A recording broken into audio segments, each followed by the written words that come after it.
देखिए, औकात तो उनकी चवन्नी की नहीं है। हमारे तो राजेंद्र पाल गौतम पे उन्होंने 50 लाख उनके सर पे लगाया, और लेकिन वो ऐसा बंदा है जो चवन्नी भी उसके सर की कीमत नहीं है, तो हम चवन्नी भी नहीं लगाएंगे। इतना गिरा हुआ इंसान है वो। और जब भी इन बाबाओं का अगर आप देखेंगे तो हमेशा वो नशे में धुत रहते हैं, क्योंकि धतूरा वगैरह तो आप जानते ही चलता है, बहुत अच्छा उनमें माना जाता है। तो धतूरा वगैरह चलते तो हमेशा नशे में मैंने वीडियो देखी है उनकी, तो एकदम धुत रहते हैं।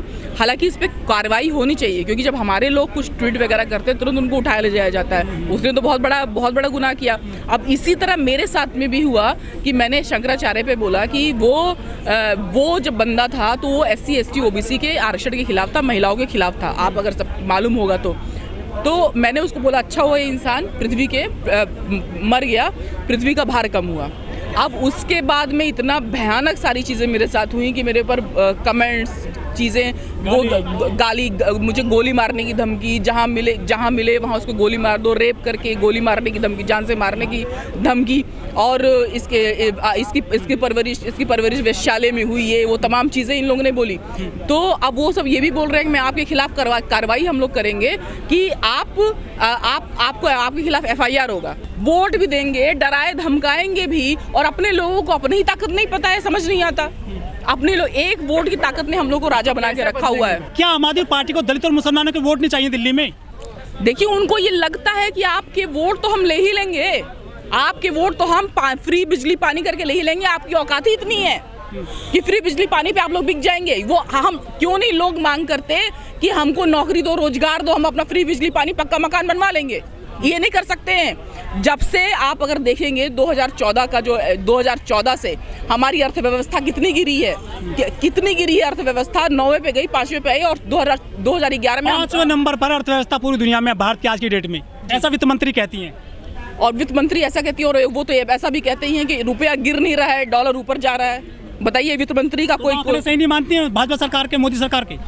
कौन सा आंकड़ा सही बताया उन्होंने? अब बजट बनता है 25-25 साल का, 5 साल का बजट नहीं बनता है। अब जब 5 साल का कोई हिसाब किताब नहीं दे पा रहे हैं तो 25 साल का बना रहे हैं कि 5 साल का तो कैसे ही देंगे हम हिसाब किताब। 25 साल का बना रहे हैं, कौन ही पूछेगा, कौन जिएगा, कौन मरेगा। धम्म दीक्षा में करीब 10,000 लोग थे गौतम जी के साथ में, आज उतनी संख्या नहीं है। फ्यूचर कैसा देखते हैं गौतम जी का? मैं फ्यूचर गौतम जी का क्या देखने वाली हूँ। लेकिन ये तो हेट स्पीच की श्रेणी में आना चाहिए, जो बाबा ने बात बोली है गौतम जी के लिए। जी बिल्कुल, हेट स्पीच की श्रेणी में आनी चाहिए। और देखिए, हमारे लोगों के लिए तो देखिए, जब मैंने क्या ही बोला था, मेरे लिए वहाँ हाय मुर्दाबाद का नारा लग गया। इसको तो उठा के जेल में बंद कर देना चाहिए था, बंद कर देना चाहिए। लेकिन क्यों बंद करेंगे?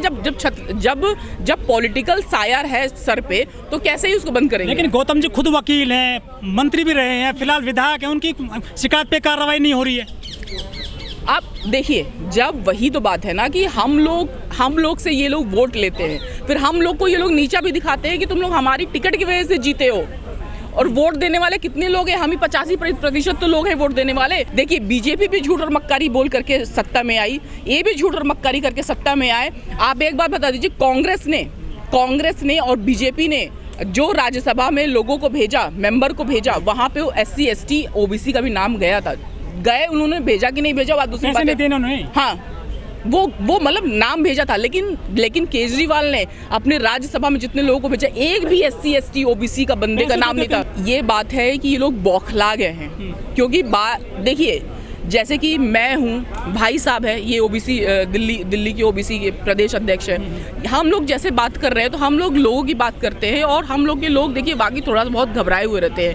तो ये लोग बिलबिला रहे हैं क्योंकि हम जैसे लोग बाहर निकल करके अब अपने लोगों के हित की बात लोगों तक समझा रहे हैं कि यार, हम ही लोग के वोट से तो वो सब बनते हैं, जो नेता होते हैं, जो बाबा बनते हैं। बागेश्वर बाबा का देख लो, ठीक है, मुझे तो लगता है वो जितने लोगों को भी वहाँ बुलाता होगा, किराए पे बुलाता है, फिर नशे का उसको जरूर दिलाता है, बैठे बैठे जय बाबा करते रहते हैं। ऐसे बाबाओं पे किसका हाथ हो सकता है जो इस तरह की भाषा बोल देते हैं, किसी की भी जान लेने की बात करते हैं? जी देखिए, किसका हाथ हो सकता है, आप बताइए ना, किसका हाथ हो सकता है?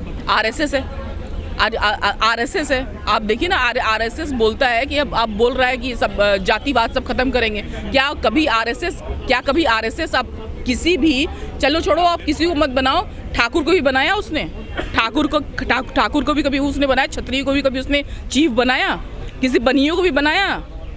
और हम लोग जातिवाद खत्म करने की बात कर रहे हो। अगर हम लोग अपना जातिवाद हम क्यों खत्म करें? अब तो हम लोग सही स्थिति में आए हैं। अगर हम लोग अपने नाम से सरनेम खत्म कर देंगे और हम लोग बोलेंगे जातिवाद अब खत्म कर देंगे, तो हम लोग तो लामबंद ही नहीं हो पाएंगे। फिर हम लोग वही उसी वाली स्थिति में आ जाएंगे, अछूत और शूद्र के। फिर हम लोग तो खत्म हो जाएंगे। जो कॉन्स्टिट्यूशन में सारी जातियों को सूचीबद्ध किया गया है, उनका अधिकार मान सम्मान दिलाने के लिए सूचीबद्ध किया गया है। ये अब देखिए, ये तो देखिए आम जनता को देखनी चाहिए। जो ये बाबा साहब का फोटो लगा के वो रखे हुए हैं, मुख्यमंत्री जी रखे हुए बाबा साहब का फोटो लगा के, और बाबा साहब की 22 प्रतिज्ञाएं पढ़ने पर राजेंद्र पाल गौतम को उनको मंत्री पद से इस्तीफा दे देना पड़ा। तो आप खुद सोचिए वो उसकी मानसिकता क्या है, उसकी मानसिकता क्या है। तो ये तो लोग बोलते हैं कि हाँ वो आरएसएस का छोटा रिचार्ज है, और अब तो बिल्कुल उस चीज से कंफर्म भी हो रहा है। वो तो पढ़े लिखे व्यक्ति हैं केजरीवाल जी, तो एजुकेशन की बात करते हैं। देखिए केजरीवाल जी का अगर आप थोड़ा सा इतिहास देखेंगे, अगर मैंने थोड़ा देखा हुआ है, तो शायद नव भारत अभियान अभियान उन्होंने कोई चलाया था, उसमें वो रिजर्वेशन के खिलाफ बैठा करते थे। हाँ, यूथ फॉर इक्वलिटी। तो यूथ फॉर इक्वलिटी वो रिजर्वेशन के खिलाफ बैठे हुए थे। जब समझ में आया कि जो सवर्ण वोट है, जो जनरल कैटेगरी की वोट है, वो तो बीजेपी के सिवा किसी को जाएगी नहीं, तो किसका वोट लेंगे अब वो? लेकिन वो बाबा साहब की बात करते हैं, भगत सिंह की बात करते हैं, सबको साथ लेने की बात करते हैं। वो तो ये झूठ और मक्कारी है। किसकी झूठ और मक्कारी है? मुख्यमंत्री, दिल्ली के मुख्यमंत्री की, केजरीवाल जी की झूठ और मक्कारी। और ये मक्कारी और झूठ, तो फिर अगर पैसे से ही जाते हैं तो तुम्हारी क्या जरूरत है? हम बाबा साहब हमारे हैं, भगत सिंह हमारे हैं, तो हम लोग क्यों नहीं लामबंद होकर अपना इलेक्शन लड़ सकते हैं? हम लोग क्यों नहीं लड़ सकते? आपको फ्री बिजली पानी दे रहे दिल्ली में, और क्या चाहिए आपको? एजुकेशन दे रहे हैं। अरे हमको रोजगार दे दो ना, हम बिजली पानी का भर देंगे, और पक्का मकान भी पॉलिटिकल पार्टीज बोलती है पक्का मकान भी करवा देंगे। जैसे हमारे पीएम साहब ने बोला था पक्का मकान। आप ये बता दो, पक्का मकान अगर कर देंगे, तो आपको याद होगा खारगोन में, एमपी में, पीएम आवास योजना का ही मकान बुलडोजर से गिरवा दिया गया, और बोला ये गया कि इस गलत जगह पे बना था। आप बताओ, ये जो पक्का मकान करके दे रहे हैं, ये कब तक तुम करोगे? जब उनका मन हो जाएगा गिरा देगा। आपके पास कोई बैक सपोर्ट ही नहीं है। ये मनुवादी ही मानसिकता है, और उनको ये लग रहा है कि एससी ओबीसी एक जो बहुत बड़ा समाज है, ओबीसी जो बहुत बड़ा समाज है, ये हिंदू है, ठीक है। एससी भी एसटी भी अपने आप को, एससी एसटी भी अपने आप को हिंदू समझते हैं, हालांकि एसटी अभी भी अपने अधिकारों के लिए लड़ रहा है। एससी और ओबीसी अपने आप को बहुत बड़ा हिंदू समझते हैं।